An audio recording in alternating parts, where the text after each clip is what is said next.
Hi, everybody. Okay, let's get started. So, welcome to our last lecture of the fall semester. We are super excited to be concluding lecture number 10 with Michael Garofalo, who I'll introduce in a moment.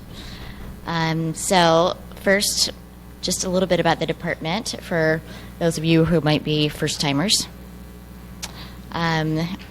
You are in the Department of Design, Research, Writing, and Criticism. I'm the co-chair, Molly Heinz. So welcome. Thank you. We are, like I said, closing in on our last lecture. And Mark Hansen, who we thought might be speaking next week, we're actually moving him to the spring. So stay tuned for the actual date for that, and hope you can join us.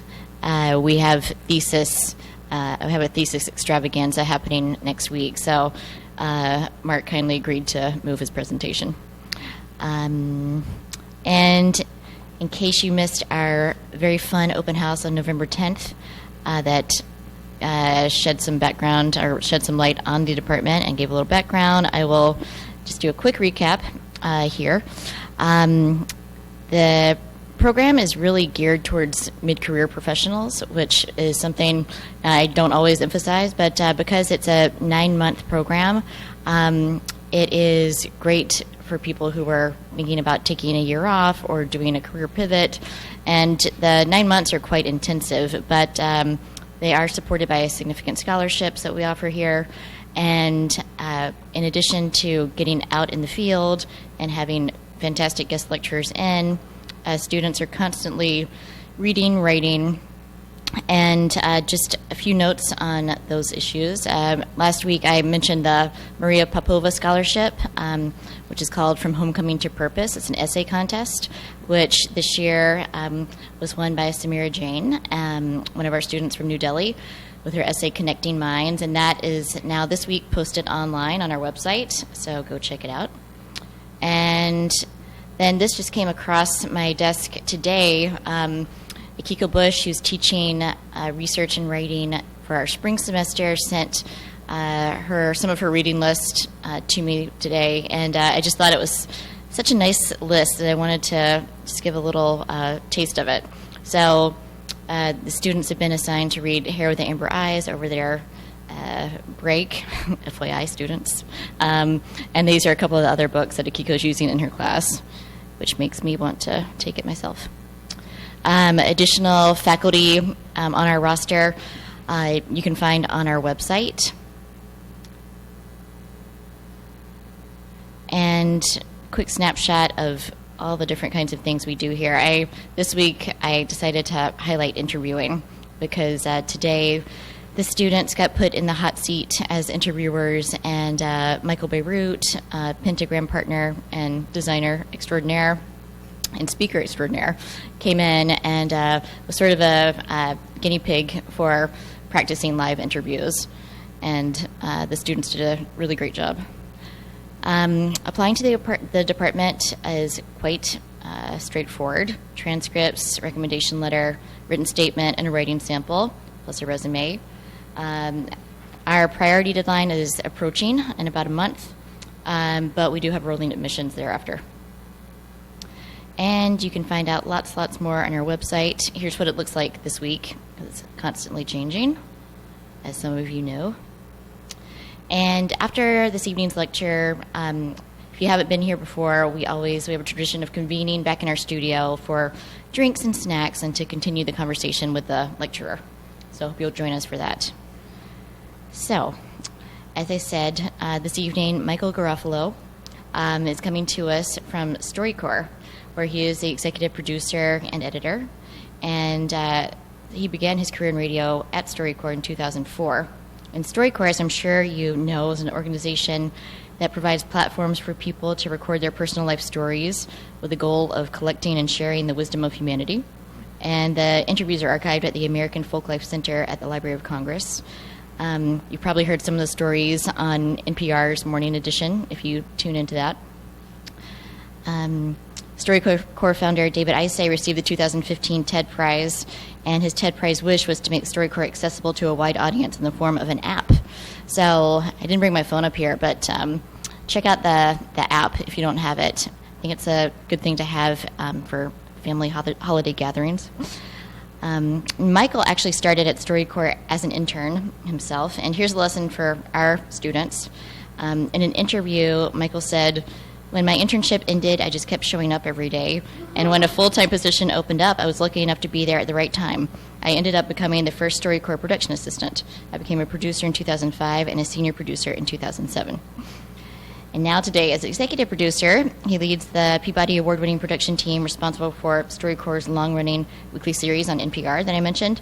He hosts and produces the StoryCorps podcast, and he is a consulting producer for StoryCorps' Emmy-nominated animated shorts. In addition, in 2010, Michael launched a podcast for the film journal Reverse Shot. Michael also makes music with radios, among other things, and has worked with Free 103.9 and Wave Farm as a transmission artist, which sounds intriguing. And in 2010, he was a finalist for the Livingston Award for Young Journalists, which recognizes excellence in journalists 35 and under. And our students are taking a podcasting course in the spring semester, which is why I was particularly interested in having Michael come in at this point in time. And they will learn that editing audio is an art unto itself. For example, in reading about Michael's work, I ran across a reference to a 2.5-minute segment that had 274 separate edits, or on average, almost 2 edits per second of audio. So a fine art, surgical. Tonight, Michael will tell us more about how he works his magic to make people sound smarter and to make stories sound livelier, and his talk, The Cut and Paste Narrative, A Disappearing Act. So please join me in welcoming Michael Garofalo.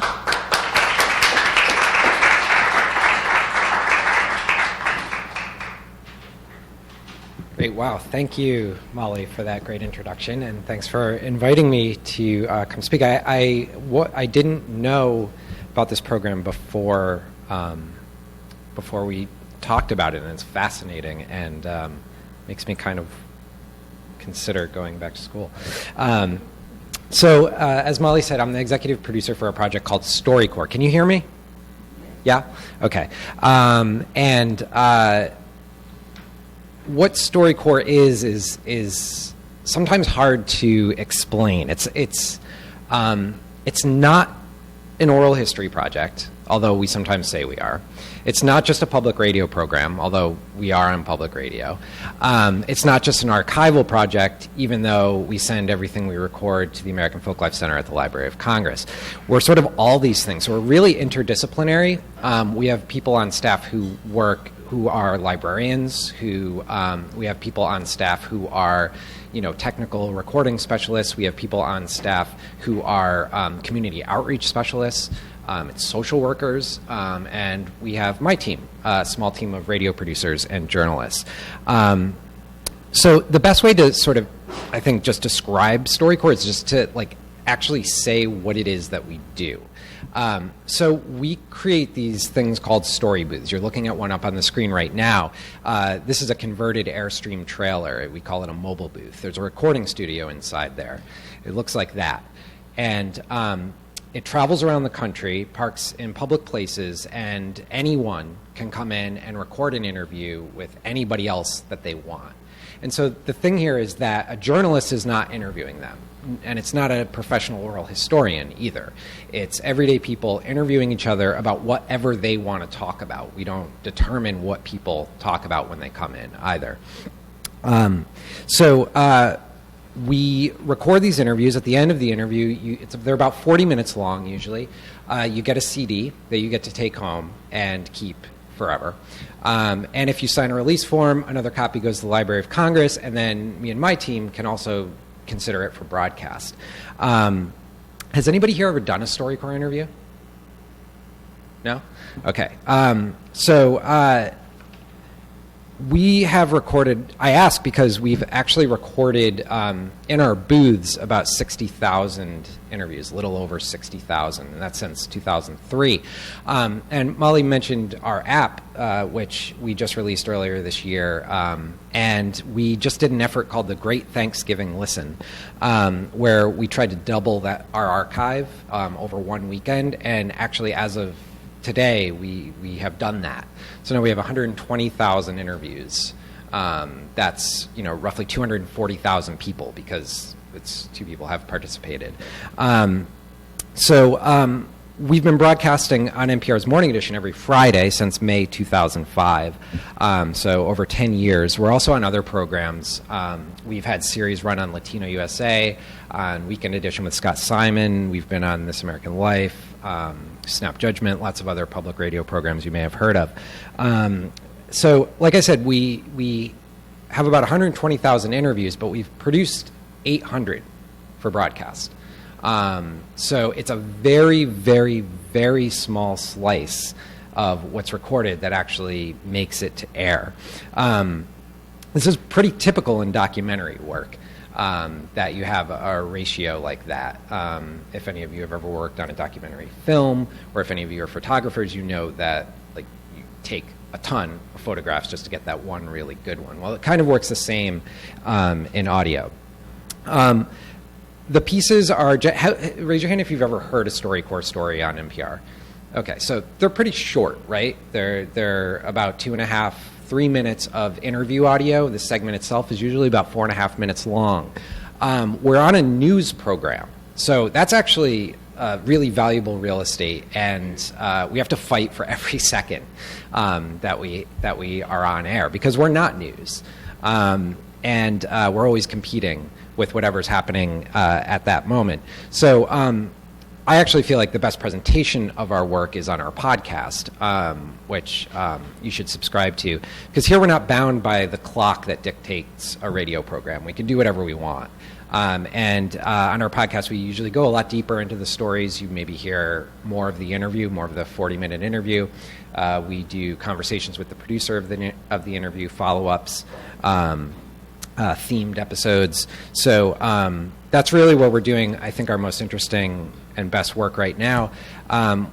We also mentioned animations. We'll return to this one later. This is our latest one, and the one I think is our best. But we've been on the public television documentary showcase POV for the past 6 seasons. Our shorts have accompanied full-length features on that program.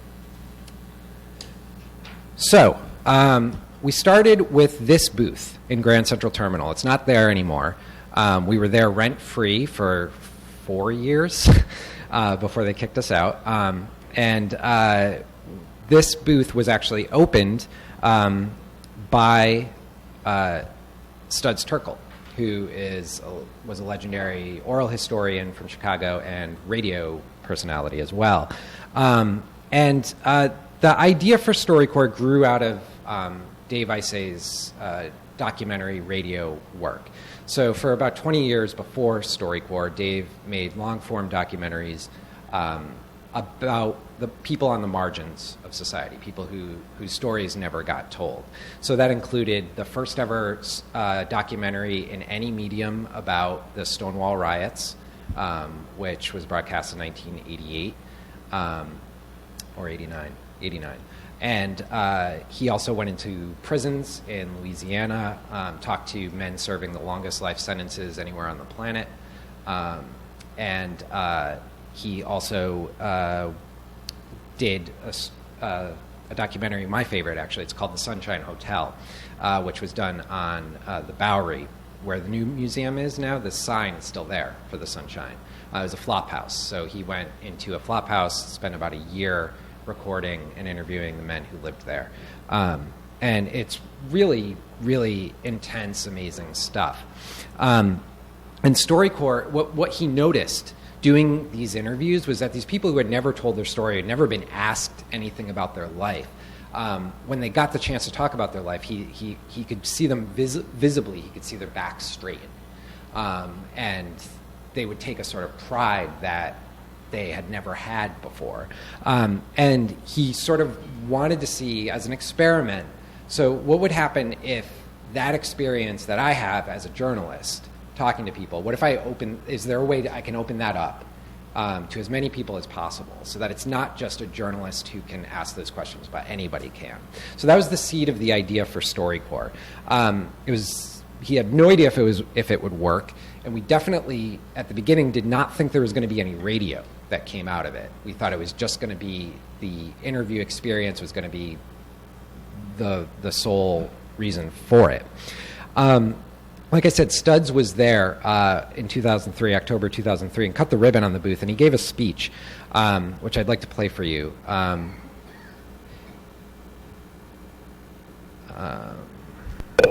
Oops. And this sort of speech set the tone, I think, for the work we've done over the past 11 years. So here's Studs. First of all, this is a very exhilarating moment. It's one of celebration. I should point out that I'm deaf as a post. I haven't heard a word that was said. But I like the way it looks. I like your style. The reason I'm here this morning is that we're about to celebrate. This is the first day. We shall begin celebrating the lives of the uncelebrated, of those men and women, the working men and women of this country from the year one, who have made all the wheels go around. We're at the Grand Central Station now. We know there's an architect, but who hung the iron? Who were the brick masons? Who swept the floors? Who kept the trains going? These are the non-celebrated people. Now we live at a certain moment when we celebrate, quote-unquote, the celebrities. And a great many people live their lives in a surrogate manner. That is, they watch those people on television or in the tabloids. But what we have here, thanks to David Isay and his young friends, we have here behind us a kiosk in which there's a tape recorder and there's a microphone, and the hope is that kiosks like this will be established in all the neighborhoods in the country, all the dirt roads, in which those anonymous people, the non-celebrated, will speak of their lives. It might be a grandmother speaking to a grandchild. It might be a kid talking to his uncle. It might be a neighbor talking to a neighbor. And suddenly they will realize their lives have a meaning. And that's why I'm so excited about you all being here, celebrating the uncelebrated. Thank you. So Studs unfortunately passed away, but was a pretty amazing guy. And that he really threw down the gauntlet there. You know, we didn't know what he was going to say, and it's been a lot to live up to. But I feel like we've really tried to stick to that. You know, we don't do investigative journalism at StoryCorps. We're not out to take anybody down. We don't pay any attention to public figures. We've done a couple celebrity broadcasts, and they always go really badly. Yoko Ono and Sean Lennon was the one that people just hated. I think it's really interesting, but for the most part, out of 800 broadcasts, we've done 3 where there's an actual celebrity involved. So we're not out to take anybody down. Our work is about the powerless, the voiceless, the misunderstood, the unknown. And we set out to elevate their stories and tell them with dignity. So to me, no one exemplifies that more than this couple from Brooklyn, Danny and Annie Peraza. So Danny was a horse betting clerk at OTB, if you remember OTB, and his wife Annie was a nurse. They were both born and bred in Brooklyn in Bay Ridge. And they came into StoryCorps very early on in the project to talk about their very first date. So here's Danny and Annie talking about their first date. Oops. She started to talk, and I said, listen, I'm going to deliver a speech. I said, at the end, you're going to want to go home. I said, you represent a 34-letter word. I said, that word is love. I said, if we're going anywhere, we're going down the aisle because I'm too tired, too sick, and too sore to do any other damn thing. And she turned around and she said, well, of course I'll marry you. And the next morning I called her as early as I possibly could. And he always gets up early. to make sure she hadn't changed her mind, and she hadn't. And every year on April 22nd around 3 o'clock, I call her and ask her if it was today, would she do it again? And so far the answer's been the same. Yeah, 25 times yes. You see, the thing of it is, I always feel guilty when I say I love you to you, and I say it so often. I say it to remind you that as dumpy as I am, it's coming from me. It's like hearing a beautiful song from a busted old radio. And it's nice of you to keep the radio around the house. If I don't have a note on the kitchen table, I think there's something wrong. You write a love letter to me. Well, the only thing that could possibly be wrong is I couldn't find a silly pen. To my princess, the weather out today is extremely rainy. I'll call you at 11:20 in the morning. It's a romantic weather. And I love you, I love you, I love you. When a guy is happily married, no matter what happens at work, no matter what happens in the rest of the day, there's a shelter when you get home. There's a knowledge, knowing that you can hug somebody without them throwing you downstairs and saying, get your hands off me. And being married is like having a color television set. You never want to go back to black and white. All right, so Danny was... Danny is sort of the quintessential. If we could find every Danny Peraza in America, if there is anyone like Danny, we will have done our job. He is exactly the type of person you don't notice. He was somebody who you walk by on the street. He was about 5'4", maybe. Toothless, cross-eyed. He looked like a leprechaun, and he would say that. He used to actually dress up like a leprechaun on St. Patrick's Day. On New Year's, he'd walk around Bay Ridge in nothing but a diaper as Baby New Year. He just was like brimming with poetry when he talked about his wife, Annie. He actually had been a tech guy at the New York Times for a long time, and there was a lot of the writers there used to use him for everyman quotes. And one that I love, which gets fewer and fewer laughs, and I don't know if it means that I'm getting older or what, but it was when Staten Island was going to secede from New York City. A writer needed a quote from an everyman about his opinion, and so he called up Danny and said, "Hey, Danny, did you hear Staten Island's going to leave New York City?" And Danny's response was, "Staten Island, or New York City without Staten Island? That's like the Marx Brothers without Zeppo. Who cares?" So he was, I mean, he could just reel them off. I'll tell you the story of how they came in a little bit and how the story got produced, because it's pretty interesting. But they did a number of interviews. Danny loved StoryCorps so much, he brought in everybody he knew, baseball umpires, cops, just anybody who would talk to him, he'd bring them in. He also used to call us once a week just to check in and see if we needed him to do an interview. He actually called once and said, "I just had cataract surgery. Do you need me to come in and talk about it?" So Danny and Annie, we became very close with them. And I asked him once why, what was it about StoryCorps that he loved so much? And this is what he said to me. He said, "All my life people have told me to shut the hell up, but you asked me to keep talking." It's funny, but it's also kind of profound. It's exactly what I mentioned earlier, this idea that somebody can take pride in their life, can feel like for the first time in their life there's something that they have to say has value, and that their life has value.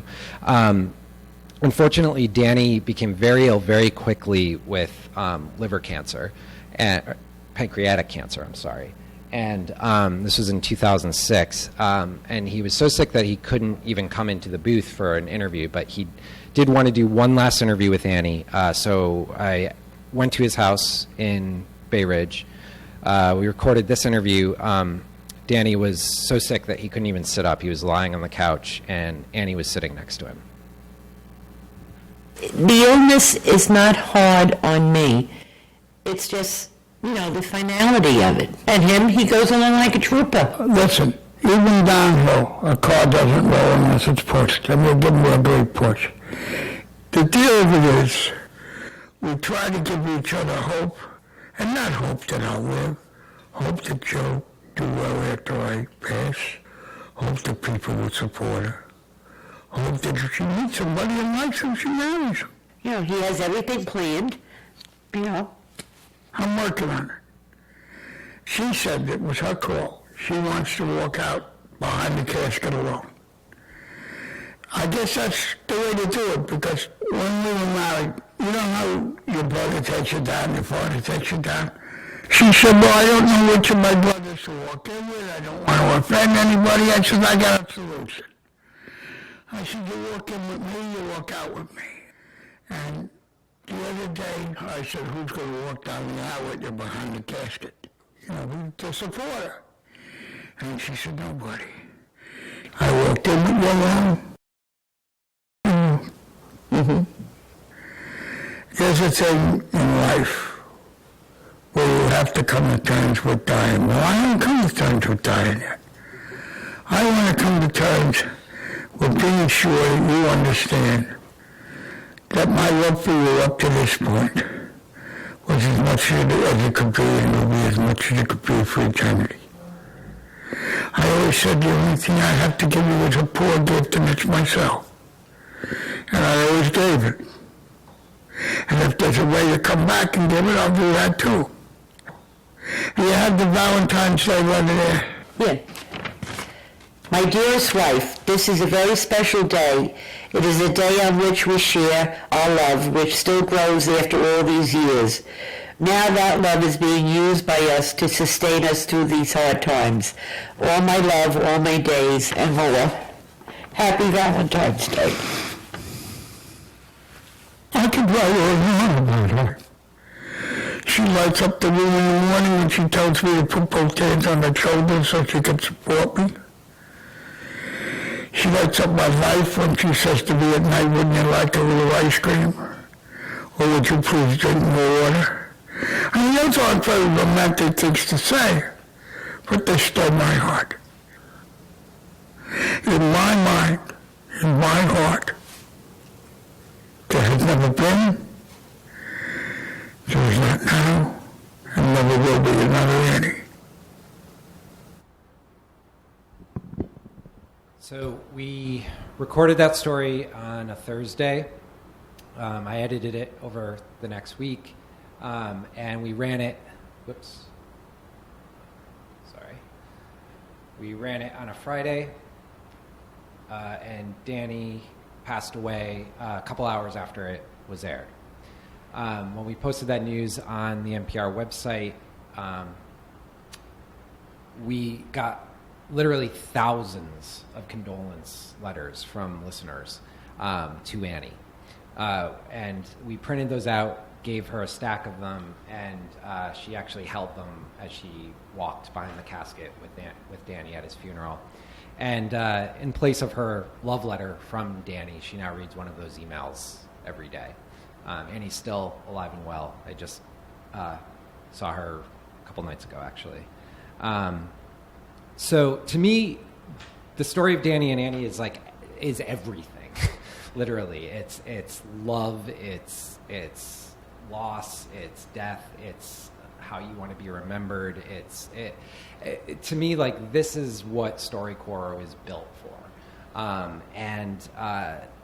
And you know, this was, like I said, this was in 2006, and I still think it's probably the best story we've ever done.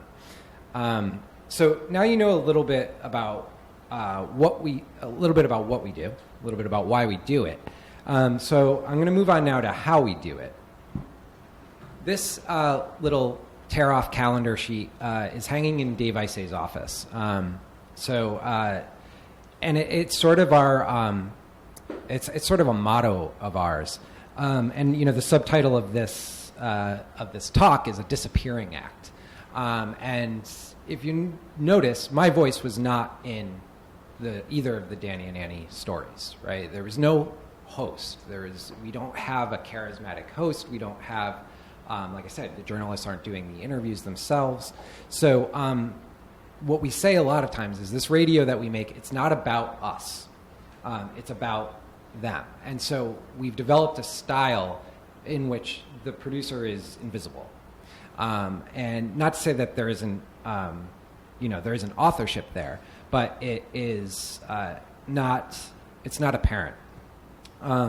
So this is called narratorless radio. We're not the only people who do it. Some other greats are the Kitchen Sisters, Davia Nelson and Nikki Silva, and Joe Richman of Radio Diaries. He's here in New York. And it's actually most European documentary radio is also done in this way. They call it montage often. So we're not the only ones doing it, but it has become sort of our signature. We're definitely the only narratorless thing you'll ever hear on the morning news on NPR.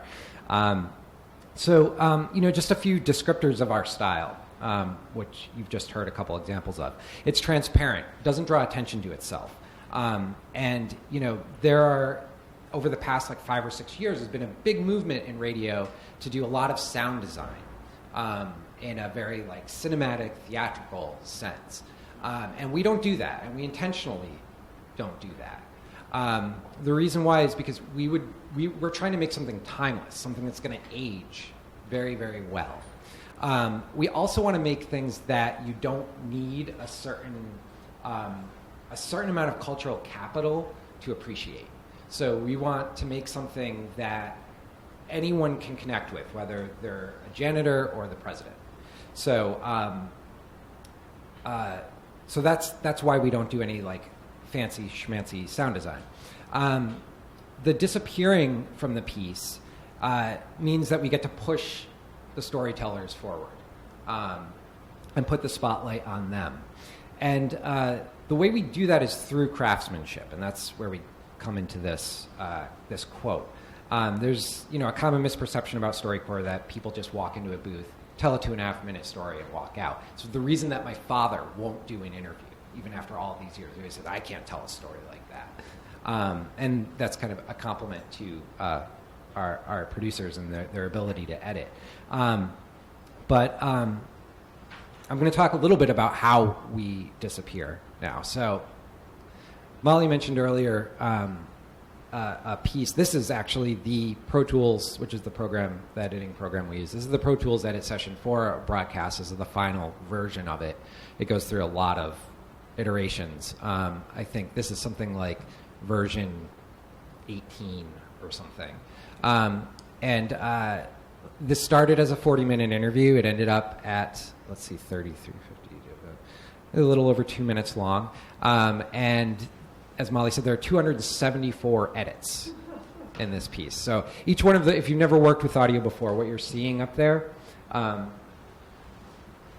this is somebody talking, and this is somebody else talking. That's music. And the vertical lines that you see, those are the edits. So we have this sort of obsessive style of editing. Part of that is just making something hold together where I don't need to come in and provide a transitional line. That's a big part of it. And so, we mentioned that a lot of the graduate students here are learning about interviewing, and there are certain interview techniques you use to do this. We, however, often don't have the luxury of using those sort of cinema verite style interview techniques where you get people to repeat things or you ask them to say it differently, because we're often not there when the interview is recorded. So we can only work with what's been said in that 40-minute interview. That's all our raw material. So what I do as I go through and I listen to the 40-minute interview for the first time, I actually mark and pull anytime somebody says and, but, and then I remember any sort of transitional, the glue that I can put a story together with. I'm pulling those from the very start. And sometimes you just don't have that transition. You've got the beginning of a story, you've got the end of a story, but there's really no development. There's no middle. Or you've got a great beginning, great middle, and then they don't really end it because the two people talking know each other and they know the end of the story already and they don't really explain it. So, 120,000 interviews and 800 broadcasts, it starts to make a little more sense. There's another good reason, just a general. Has anybody in here ever produced a podcast or radio before? Yes. So just a general thing about radio. Radio it's sort of in media. It's sort of the overlooked, sad little child. It's true. It's true. I mean, when was the last time you heard of an audio piece going viral on the web? Right? So most people treat radio as background noise. They just do, right? What are you doing when you listen to a podcast or the radio? Yell it out. Just what do you do? I'm on the subway. You're on the subway, right? Which drives me nuts because you can't hear how well I recorded this. What else are you doing? Doing dishes. At the gym. At the gym. If we weren't in New York City, somebody would say driving. So you only ever have half of your audience's attention, if that, when you're making radio. So so once you have somebody's attention, you have to keep it. So that means any digressions, anything that takes you off track from the story is dangerous. It means somebody might tune out, figuratively and literally. And there's no going back. Of course, now iTunes has the 15-second rewind, but 15 seconds is not much. But it's not like a book where you can be like, I didn't quite, wait, what did I miss? And you can just flip back and see it. We don't have that. It's a time-based medium. Once it's there, it's gone. We put it out into the air. You either catch it or you don't, and that's it. So we are sometimes even thinking, if somebody tunes in halfway through this story, how are they going to stick with it through the end? So all these things, contribute to how we edit, how we think about putting a story together. It's one reason why radio is often very linear, right? Jean-Luc Godard said that all stories have a beginning, middle, and end, but not necessarily in that order. In radio, they probably do come in that order for a very good reason. So you may be thinking, all right, sure, fine. That's radio. Terrestrial radio is a dying medium. Like, everything's going to be online. People will be able to scrub and just go back and listen to anything they want again, right? Well, what are you competing against online? You're competing against kittens. And if I have the choice, and I love radio, if I have the choice to watch this for 3 minutes or listen to a radio piece, I'm probably going to choose this. So I think the rules in a digital world still apply. So we do try to make things straight as an arrow. Try to make things that cut through the noise rather than add to it, and then make you stop what you do and listen. The NPR is this thing called the driveway moment, right, where you can't get out of your car because you need to hear how the story ends. That's what you want to make happen if you're making good radio. And it connects you to another person in an immediate, intimate way. And I think narratorless radio has an ability to do that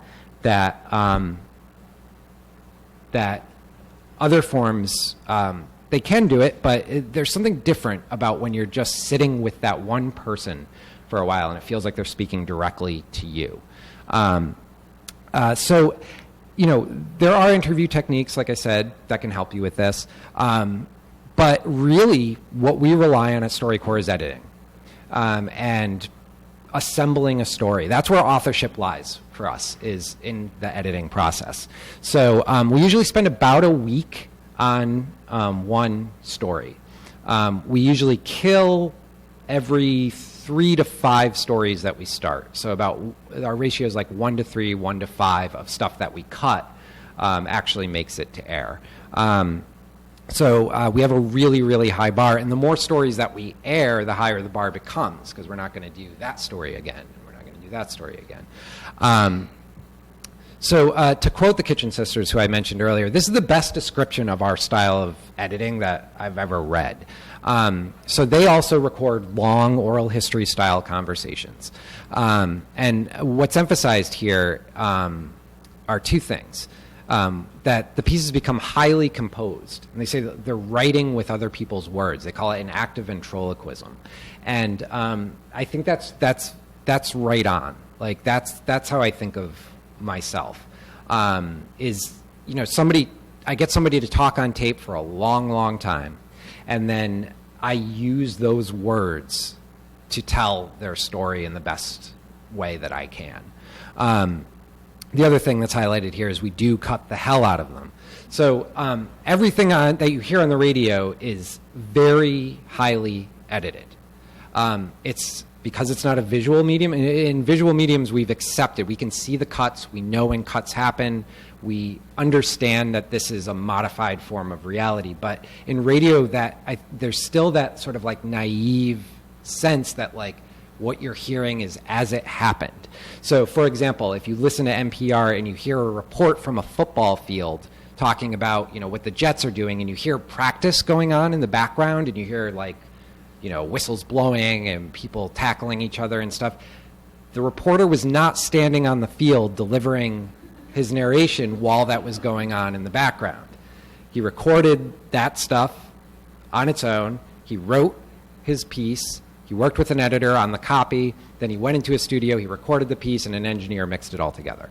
So everything you're hearing is very highly edited in radio, but it's deceptive because you don't see it and you can't hear it. So we mentioned earlier that StoryCorps pieces are very short comparatively to a show like This American Life, which will do an hour-long story. But as I said, you know,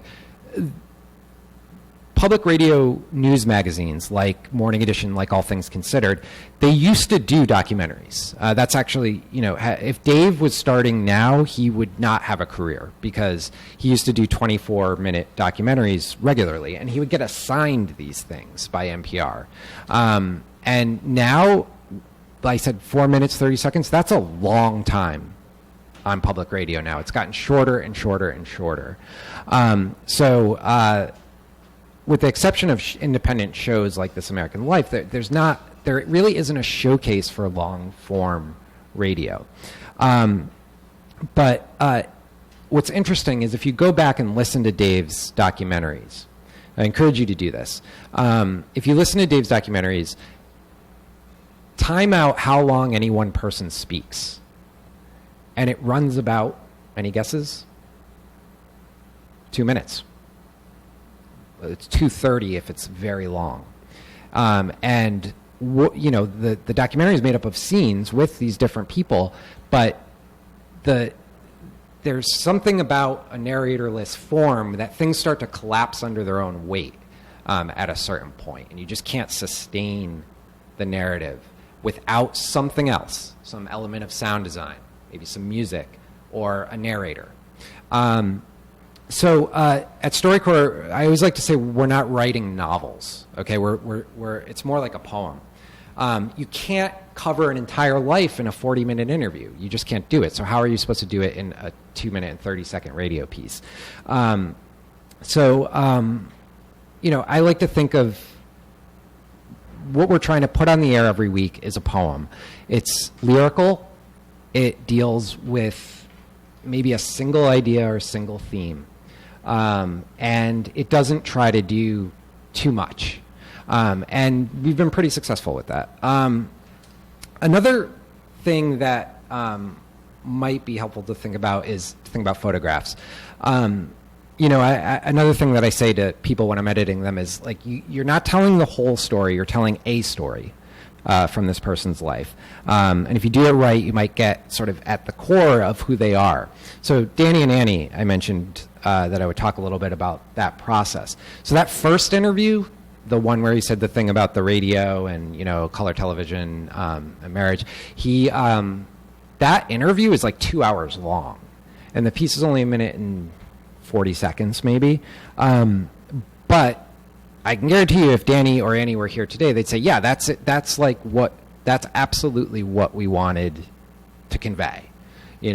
So if we do our job right as editors, we also always play the piece for people before it goes on air, which is like a big no-no in journalism. But we do it. And we've never, ever, ever had anybody say, you've misrepresented us, or we don't want that to run.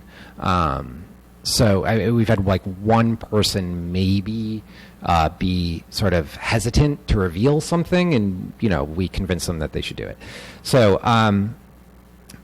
we're doing something right. We zoomed in on one thing, Danny's love for Annie, and that metaphor I think works. So I like to use a couple of famous photographs from the Federal Writers Project, which is sort of a model for StoryCorps in some ways.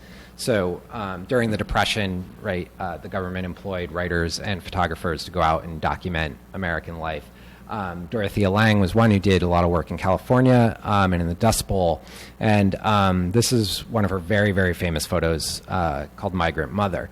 And what I love about this is how literally composed it is.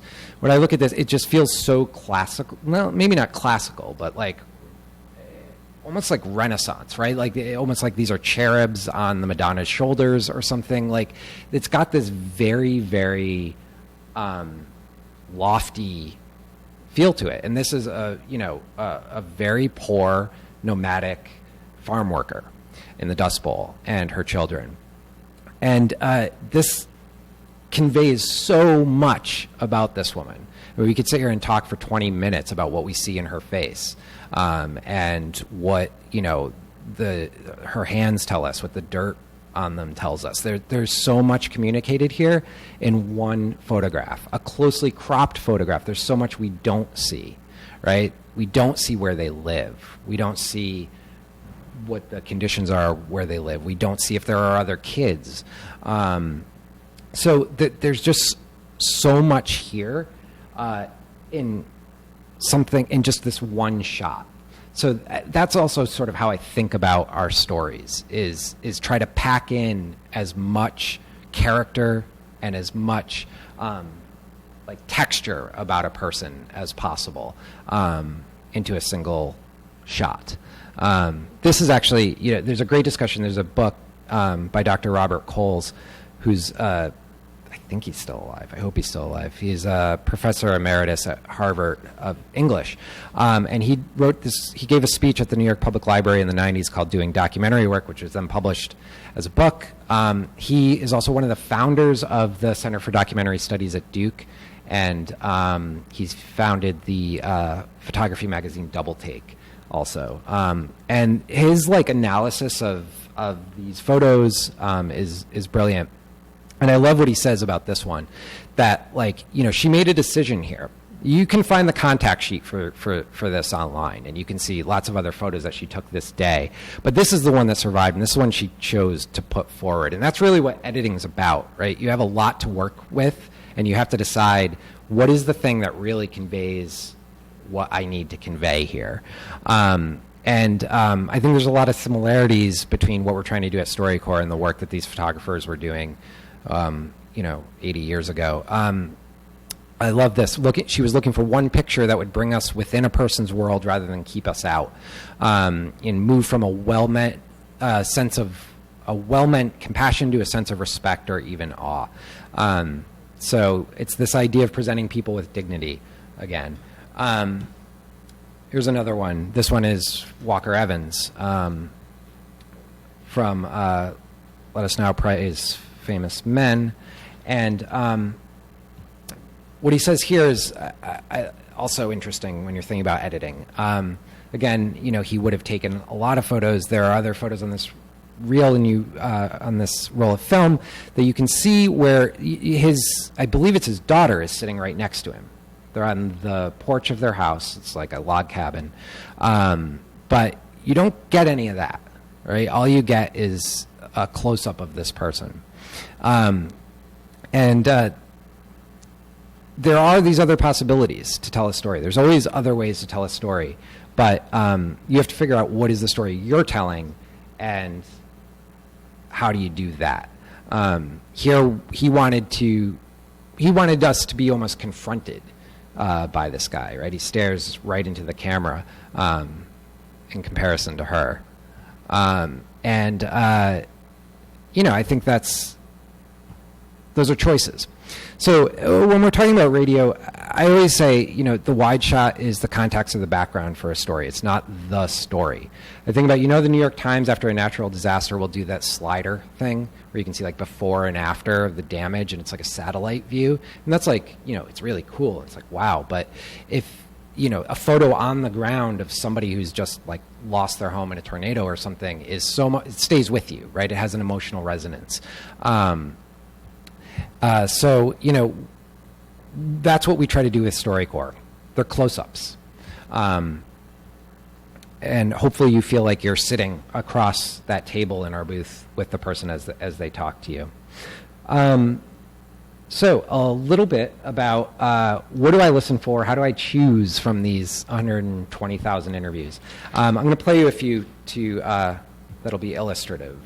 We'll start with one of our animations. Even though sometimes the questions you ask make me uncomfortable. Like when we go on our walks. Act like you didn't see that. Okay.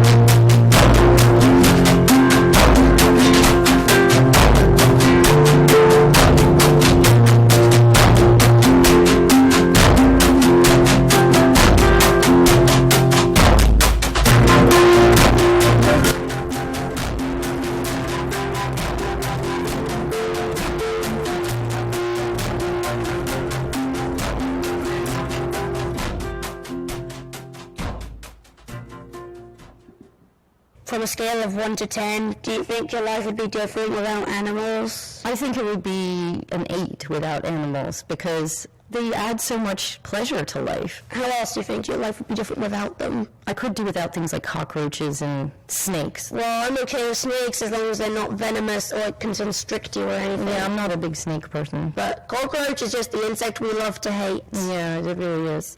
Have you ever felt like life is hopeless? When I was a teenager, I was very depressed. And I think that can be quite common with teenagers who think a lot, and they're perceptive. Am I like that? You were very much like that. Do you have any mortal enemies? I would say my worst enemy is sometimes myself, but I don't think I have any mortal enemies. Have you ever lied to me? I probably have, but I try not to lie to you, even though sometimes the questions you ask make me uncomfortable. Like when we go on our walks, some of the questions I might ask. Yeah, but you know what? I feel it's really special that you and I can have those kind of talks, even if sometimes I feel myself blushing a little bit. Have you ever thought you couldn't cope with having a child? I remember when you were a baby, you had really bad colic, so you would just cry and cry. What's colic? It's when you get this stomach ache and all you do is scream for like 4 hours. Even louder than Amy does? You were pretty loud, but Amy's was more high-pitched. I think it feels like everyone seems to like Amy more, like she's like the perfect little angel. Well, I can understand why you think that people like Amy more, and I'm not saying it's because of your Asperger's syndrome, but being friendly comes easily to Amy. Whereas I think for you it's more difficult. But the people who take the time to get to know you love you so much. Like Ben or Eric or Carla. Yeah, and like I have better quality friends but less quantity. I wouldn't judge the quality, but I think... first it was like Amy loved Claudia, then she hated Claudia, she loved Claudia, then she hated Claudia. Part of that's a girl thing, honey. The important thing for you is that you have a few very good friends, and really that's what you need in life. Did I turn out to be the son you wanted when I was born? Like, did I meet your expectations? You've exceeded my expectations, sweetie. Because, sure you have these fantasies of what your child's going to be like, but you have made me grow so much as a parent. Because you think... Well, I was the one who made you a parent. You were the one who made me a parent, that's a good point. But also, because you think differently from, what they tell you in the parenting books... Yeah. I really had to learn to think out of the box with you, and. and it's made me much more creative as a parent and as a person. And I'll always thank you for That that. helped when Amy was born. And that helped when Amy was born, but you were just so incredibly special to me. And I'm so lucky to have you as my son.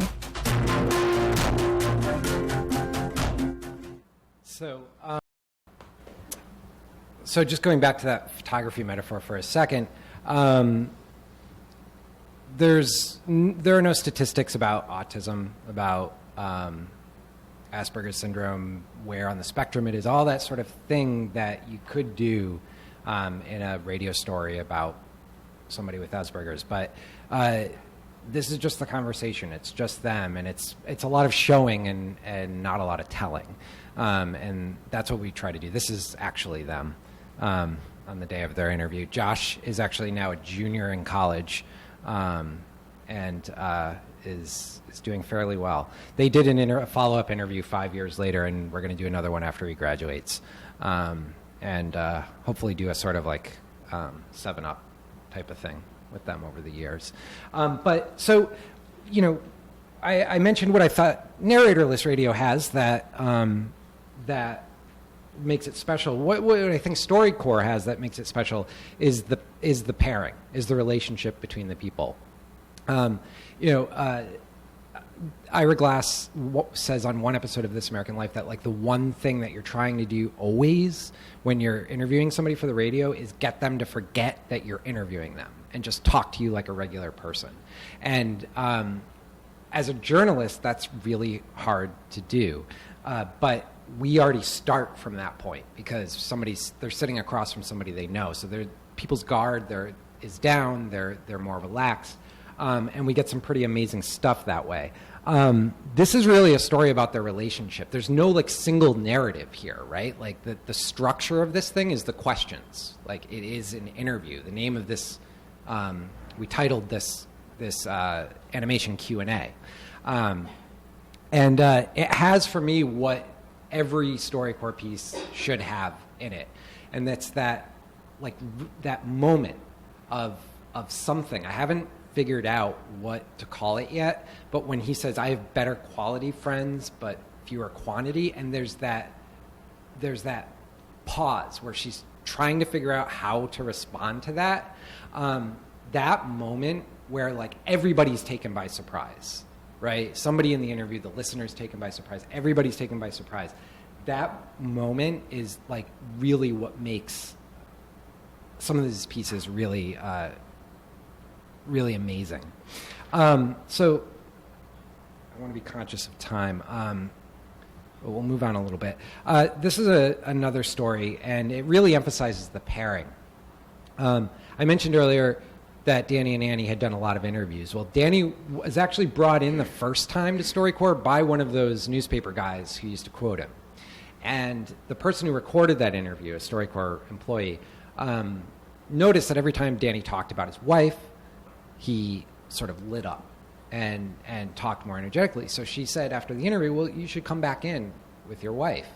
And, that was it. So that's something we do a lot, is we'll hear an interview, the topic will be interesting, the person seems interesting, but they're not talking to the right person for it to have that like StoryCorps magic.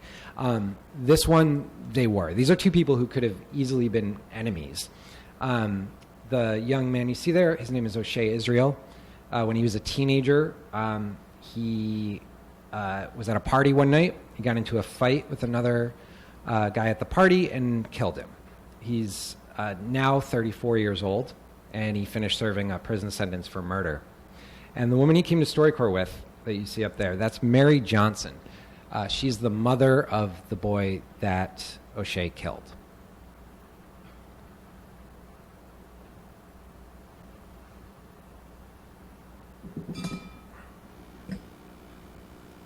You and I met at Stillwater Prison.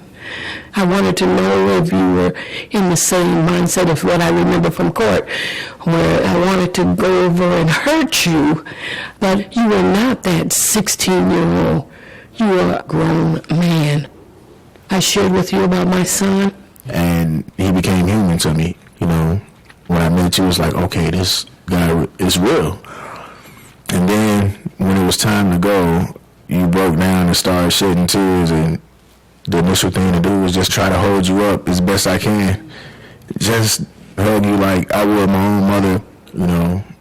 After you left the room, I began to say, I just hugged the man that murdered my son. And I instantly knew that all that anger and animosity, all the stuff I had in my heart for 12 years for you, I knew it was over. That I had totally forgiven you.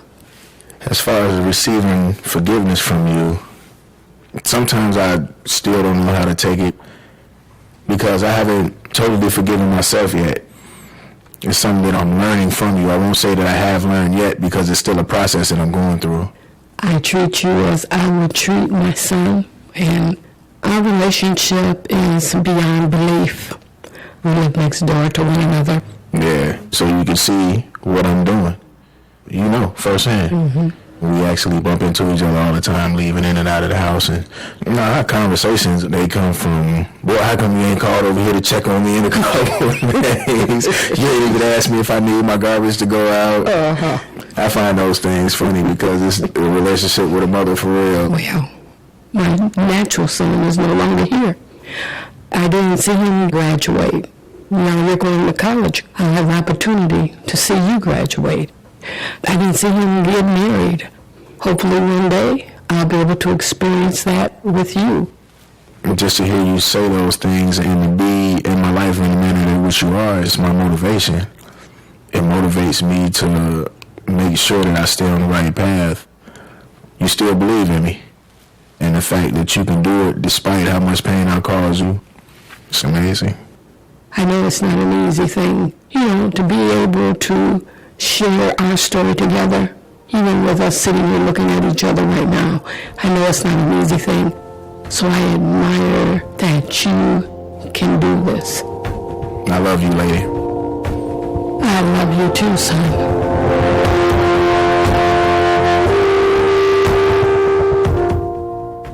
So the locket you see there, that's a picture of her son, Laramian, and Mary herself. On the other side is a picture of Mary and O'Shea, and she wears that every day. So, I mean, either one of them telling this story by themselves would not be nearly as powerful. And this is, in talking about what editorially, what are we looking for? Well, when I hear a story like this, I just feel like I can't imagine how she has done what she's done. Like, if I put myself in her shoes, I cannot imagine what I would do. And if I hear a story like that, I know it's gonna work. And that's something that I'm very interested in myself, for people who do things that I think I would not be able to do at all. How are we doing on time? I actually didn't notice what time we started. Okay, great. So I had 3 more stories. I'll just play 2 of them. This next one is one that breaks our rules a little bit, and you'll see how. I love this story. This guy is named Donnie Dunnigan.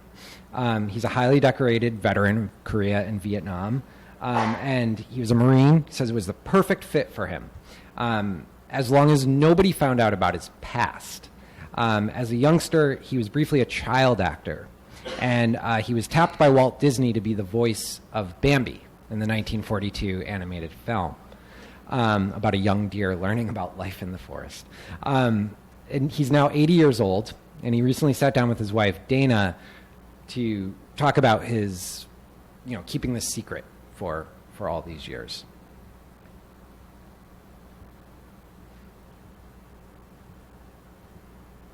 Oops. I got a draft notice in 1952. Korean War still going on, and I'm going to do my duty. I've had 13 promotions in 21 years. As I remember, it was a Marine Corps record at the time. Did anyone know that you were the voice of Bambi? During the Marine Corps? No chance. I never said a word to anybody about Bambi. Even to you, when we first met, I never said a word about it. Most of the image in people's minds of Bambi was a little frail deer, not doing very well, sliding around on the ice on his belly. Mother, look! What's all that? that white stuff? It's snow. Snow? I am a commander in Marine Corps boot camp, drill instructors, hundreds of recruits I'm responsible for. I just thought to myself, I don't think I want all these young Marines to start calling me Major Bambi, and I kept my mouth shut. When did your comrades find out? One Marine learned about it a month before we both retired. I worked for him 3 times, twice in combat, and I'm one of his guys. A major audit was going on the base. I am up to my neck in duties. He called me in at 5:30 in the morning. I will never forget. I go in his office and he says, Dunnigan, I want you to audit the auditors. I never said a disrespectful word to this man in 20 years. I said, General, when do you think I am going to have time to do that? Then he looked at me, pulled his glasses down like some kind of college professor, and there's a big red top secret folder that he got out of some safe somewhere, had my name on it. He passes this folder, looks me in the eye and says, you will audit the auditors, won't you, Major Bambi? So how has your life been different than you imagined it would be? Oh, golly. Well, I have some holes in my body and that God didn't put there. I got shot through my left knee. I got an award or two for saving lives over time. But I think I could have been appointed as the aide-de-camp in the White House. It wouldn't make any difference. It's Bambi that's so dear to people. But I love it now when people realize this old jerk is still alive and was Bambi. And I wouldn't take anything for it. Not a darn thing for it.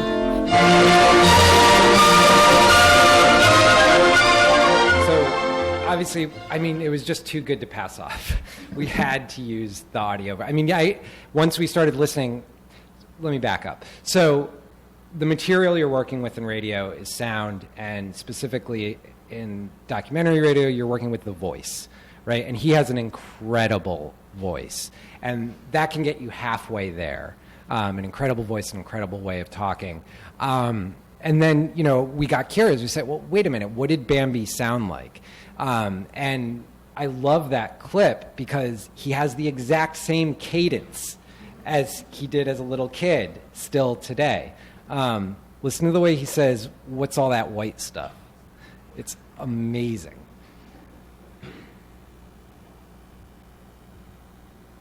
I got a draft notice, and most of the image in people's minds of Bambi was little frail deer, not doing very well, sliding around on the ice on his belly. Mother, look! What's all that white stuff? It's snow. Snow? I am a commander in Marine. Like, it's the same guy. The truth is, though, he had little inside information. If you ever hear music or sound design in a StoryCorps piece, it's probably because the tape couldn't stand alone on its own. And it needed a little something else to boost it up. So, Major Bambi. I was going to play this, but I'll spare you. It's a really, really tough interview to hear.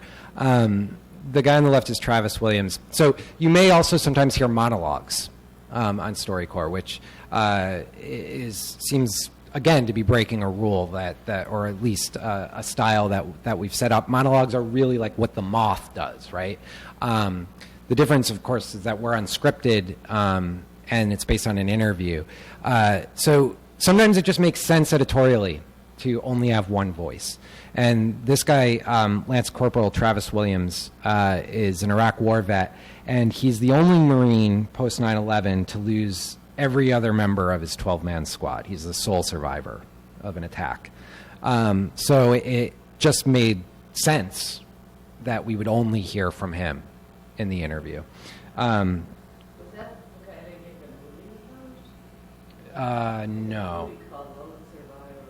No, it's not about Travis. Yeah. Not as far as I know. I'll have to look that up, though. Lone Survivor, you said it's called? Okay. So I won't play this for you, but just, we may make that call sometimes that we only want one voice. So we'll end with our latest animation, which, and this kind of goes back to this one, too. So another thing that determines what we run are, we actually set diversity targets for ourselves, both in the interviews we collect and in the stories that we put on the air. And we define diversity in many different ways. The most basic way is that we try to match census data for any area we're going to. So if we're going somewhere where there's a large Latino population, we try to get the same proportion of interviews in that area as the Latino population in that area. On a broadcast scale, we do the same thing for our 52 national broadcasts. We proportion who we want to get based on who lives in the United States at any given moment. And we've been doing that for many years. It's something I'm quite proud of.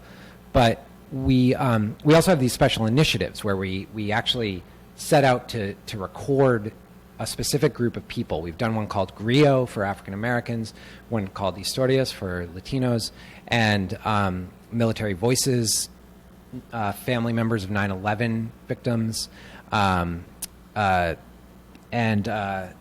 our current one right now is an LGBTQ initiative called Out Loud. And so a little background, Dave Isay's father was a gay activist and a very well-known psychiatrist. He was a part of the movement to get homosexuality out of the is it DSM? Yeah. And he passed away a few years ago. And so our Out Loud initiative is open to everybody, just like everything we do. But we are sort of focusing on the pre-Stonewall generation, people who came of age before the modern gay rights movement. And that's where this story comes from. It's set in the 50s, and we'll watch the animation for that now, and that's how we'll wrap up.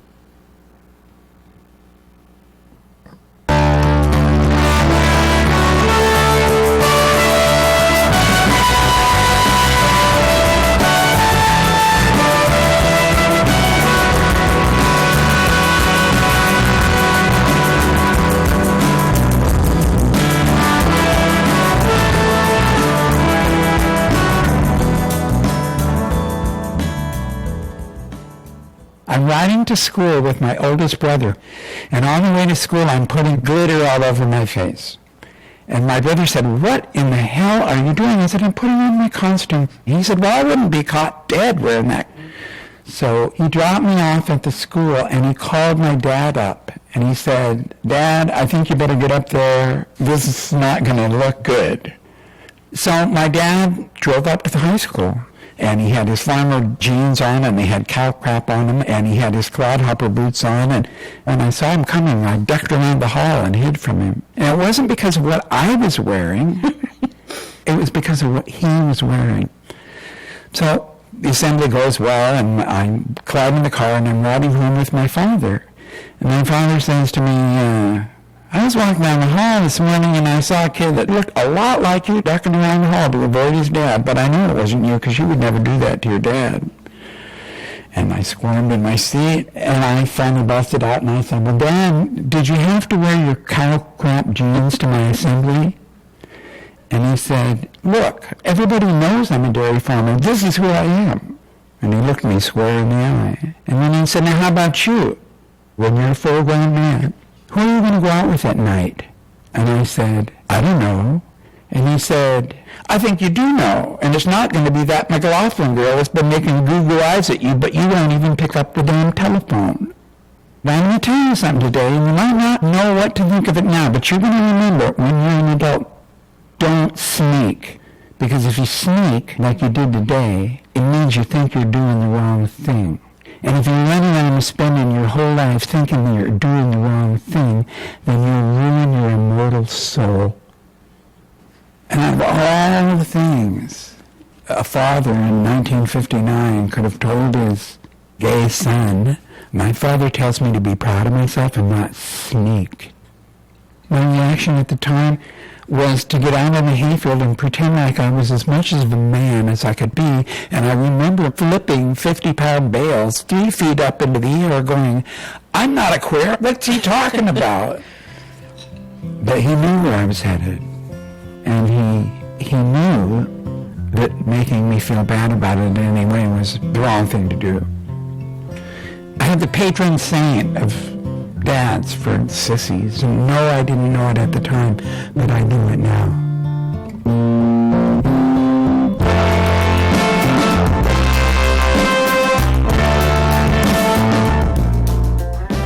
So, Pat Haggerty, if you want to look this up when you get home, it's quite fun. In the 70s, led a all-gay country band called Lavender Country. The lyrics are not for the faint of heart. They're quite graphic, but it's fun. It was recently reissued, so you can find it pretty easily. What's it called? Lavender Country. So that's it. That's all I got. Thank you.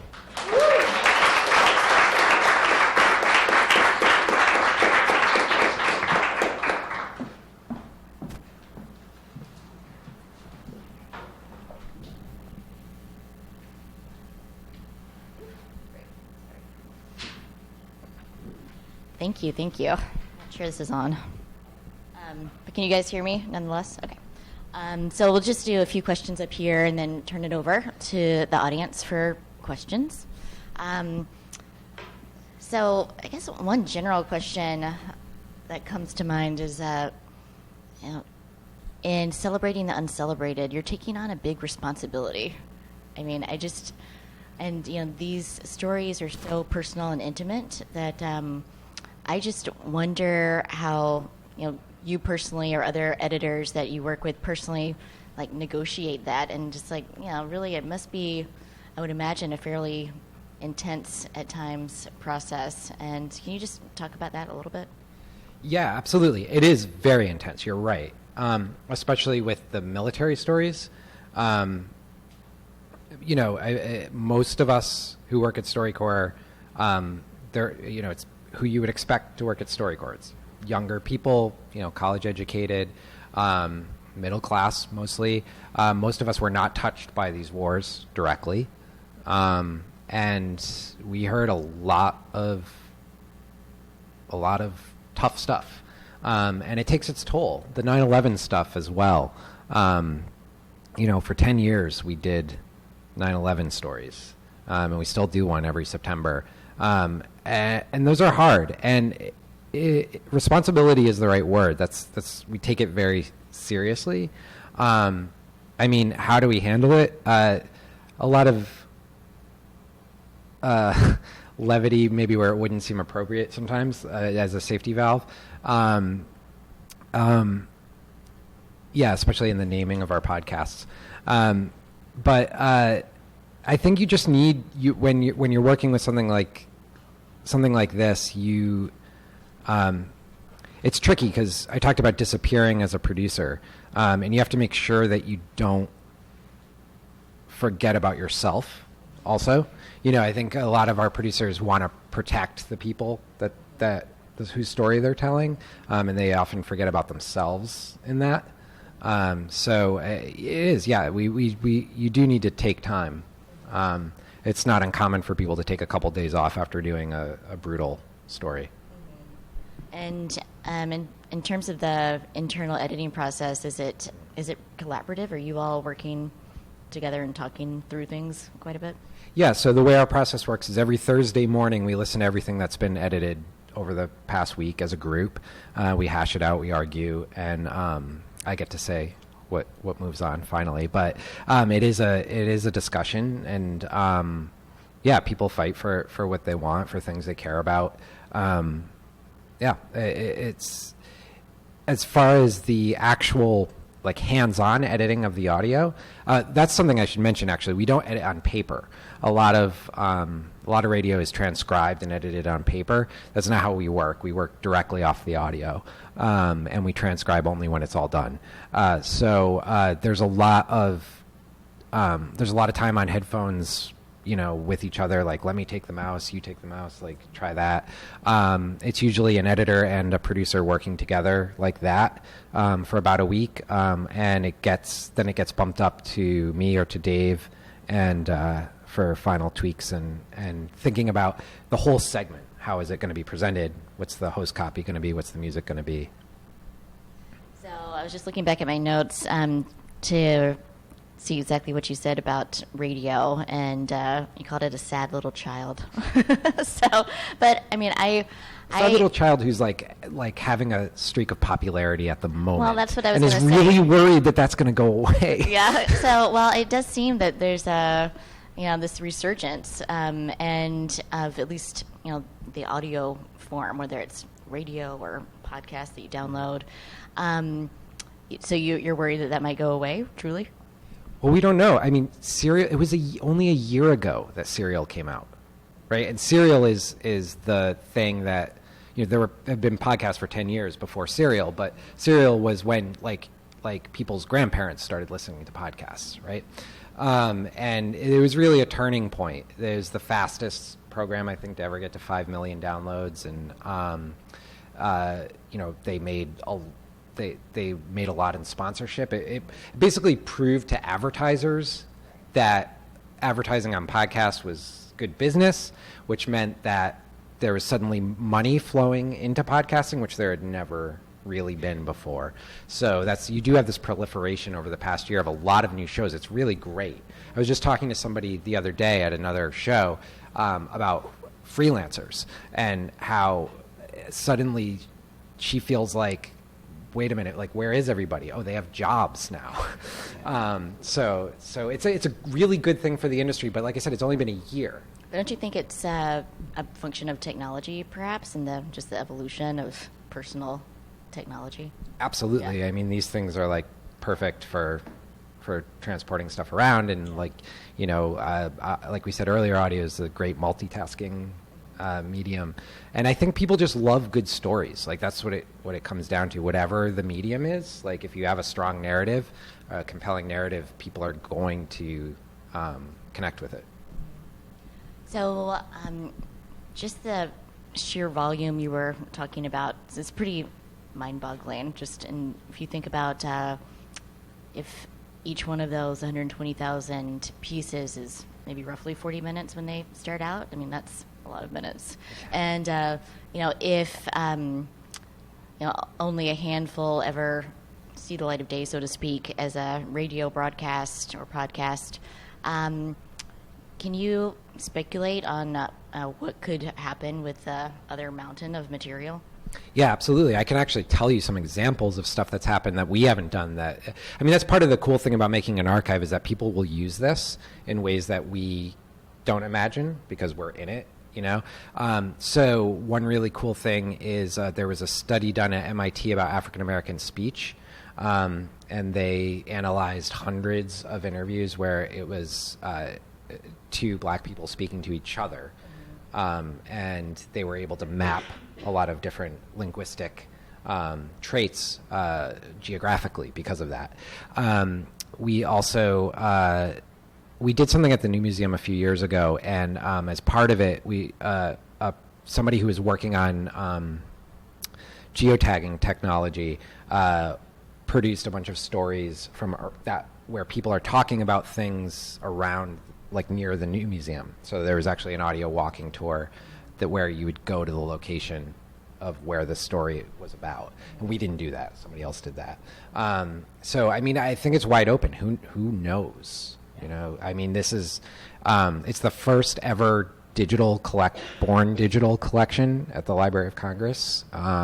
So it's there. It's accessible. We do hope to have the archive online and available someday. Right now, all you can hear is the stuff that we've produced, but that has a lot of privacy issues and things like that. How is it in terms of just having it sit there archivally? Is it tagged in any way, like you would do in a document to archive? Or yeah, there's tons of metadata. We worked with the LOC at the beginning for that, and it's been refined over the years. We have an amazing team of archivists at StoryCorps. And yeah, every interview that has a release form gets databased with keywords, with demographic information, and as well as prose notes by the facilitator, the person who recorded it. So there's a lot of data. Great. Photographs. Do you have photographs in all the interviewees? We do. We take most of the photographs you saw up there were taken right after the interview, actually, which some people aren't happy about because they don't often look their best. But yeah, so we take photos after every interview, and those are attached to the interview record along with the audio. Audience, questions for Michael?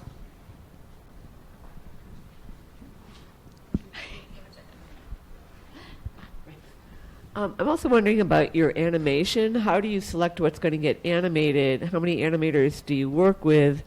And do you further tweak the stories for animation? Yeah, all really good questions. So there's a slating process that happens every year where we listen to a lot of stuff, and we're looking for, with the animators we're working with at the time, and we're looking for things that might work as a film, basically, because not every story is going to work as a film. So we're looking for things with really strong scenes, with really, highly developed characters, with dialogue. So there are a lot of elements that go into it. And it's also a matter of taste, about what do the animators want to do, what are they good with. We've worked with two different sets of animators. The Rausch brothers were the first. We did, I think, 5 seasons with them, and now we're working with KZ Animation. They're at RISD. They're very, very, very good. We're really happy to be working with them. Did I answer everything? Tweaking. Oh, yes. We do a little bit. Pacing, mostly, so that visual stuff can happen. There's going to be one coming out in January that is vastly different from the broadcast piece. We only use the broadcast pieces to animate at this point. So if it's an animation, that means it was broadcast already.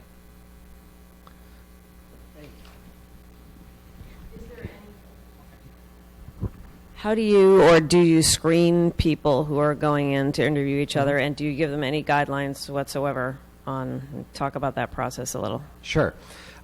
So there are 3 ways that somebody might come in and do an interview. Well, 4 now. One is just public interviews, just people who hear about StoryCorps and just want to come in and do an interview. They sign up, they come in and they do it. But we do hold half of all our interview slots for community outreach. So we partner with community organizations everywhere we go, and that's how we get that diversity that I was talking about earlier. So those are 2 ways. A third way now is the app. So that's just that's sort of like public stuff at this point. We're not really doing partnerships with that yet, but we do hope to. And lastly is, our producers will reach out to people and say, hey, yeah, I work for this project. This is kind of weird. I'm calling you out of the blue, but I, Major Bambi, this is how it worked. It was like we were looking for a hidden history story. Somehow one of my producers, Jasmine, found the fact that he had been, he had been a Marine, went on to become a Marine. She cold called him and said, would you like to be part of this archive? The archive is the selling point, not radio. Most people probably wouldn't talk to us if we were just journalists. So we tell people, there's no guarantee this is going to go on the air, but we'd love to have you come in and tell your story. Who would you want to talk to? And they choose their interview partner. And then for those interviews, we do help them prepare a little bit. We ask them to write questions in advance. We look at them, and kind of help guide them and shape them a little bit. For public interviews and outreach interviews, we have some suggested questions on our website that people can choose from. And a lot of people do use those. But some people, just like Josh Littman, wrote all those himself. Like, do you have a mortal enemy is not one of our standard questions.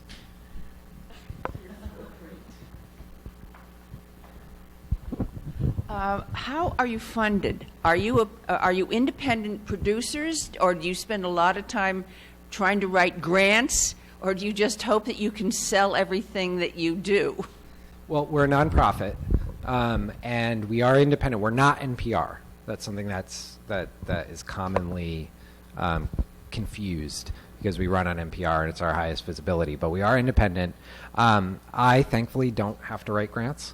But Dave now, it's like his main job, like anybody who founds a nonprofit that grows as fast as StoryCorps did. When I started in 2004, it was 6 people, and it's over 100 now.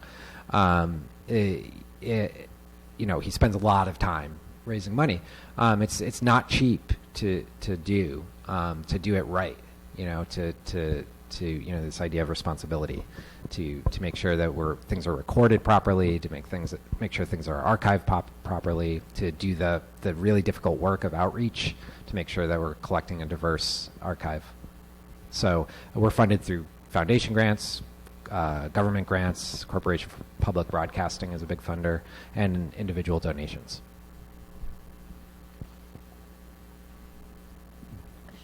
Who keeps in touch with the interviewees?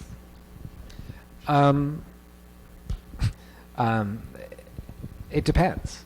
The relationship with Annie is special. She gets invited to every StoryCorps event. But for the most part, we don't have a lot of contact with them afterwards. For the most part, people do their interview, they go home with the CD, and then we may never, for the majority of people, we never have any contact with afterwards, except maybe to send them email updates if they signed up for our email list. But the producers have a much closer relationship with the people they work with, obviously. So there are people. I just got my wife's back there. We just got a Christmas card from Mamacita Rita, who is Rita Fisher, is like a 96-year-old mom who has been walking in the AIDS walk since the 80s and has done it every year. And just this year she will break the $1 million mark. And we did a story with her that's very explicit. It's not safe for work, but she's amazing. There are a lot of people there are some special people you stay in touch with, but for the most part, of those 800, there's maybe like 10 that I stay in touch with.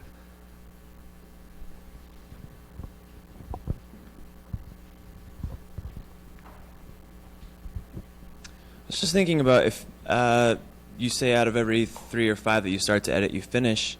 If that's 2 or 3 or 4,000 that you've tried to edit, how did you get from 60,000 to those 3,000 or 4,000? Is it only the day of? There's a facilitator saying these ones have potential, and then the rest never kind of get listened to again, or are editors working on things that are a year old or 2 years old? Yeah, they are. In fact,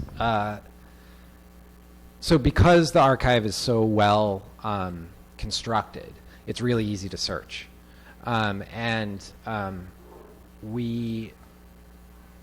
So for the most part, it is new stuff, and like you said, the facilitator, the person at the booth, does report every day in our archive. Like, they flag things that they think might make good radio stories. And we work through those first. But we do just do general searches when we're looking for something. For example, the 25th anniversary of the Challenger explosion. We said, hey, that's coming up. Let's just look. Anything in the archive? And it turns out that one of the astronauts' brother had come in and recorded a remembrance of him. So we were able to produce that. One thing that we do is whenever there's a mass shooting, we run the names of the victims to see if any of them had recorded an interview. And it never turned up anything until earlier this year. If you remember, in North Carolina, the shooting of the 3 Muslim students, one of them had actually done an interview several years before, which we then produced and put on the air that week. So it's all in play. Even stuff that we've killed before might have a second life if context makes it more interesting. Oh, sorry, there's a microphone. Wait, we're going to pass the mic up to you. We have the mic in part because of the video recording. Okay. So you say that you might start editing a piece and then stop. What would make you stop if you've already begun the process? Well, we don't know if there's anything there till we start the process. And, we don't know. We figure out what the story is going to be through editing. So, maybe we just figure out, somebody cuts something, they bring it to a rough draft, they bring it to our listen, and it doesn't surprise anybody. Everybody's like, yeah, this is predictable. I knew that the story was going to go there. Then, okay, it's dead. Or,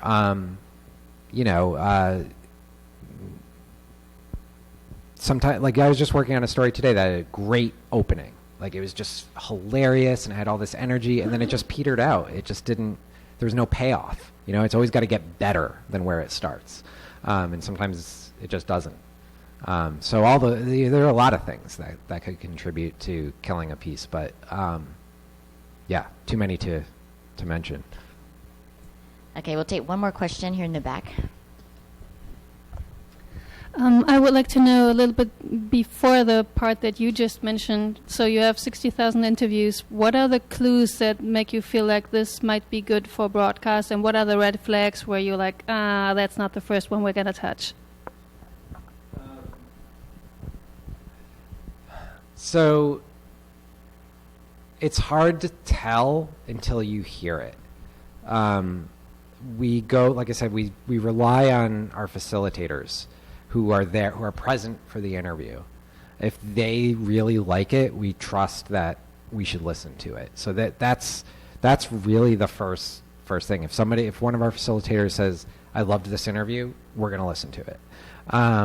When we go back in to the archive, it's usually we're not just like randomly going in, we're looking for something.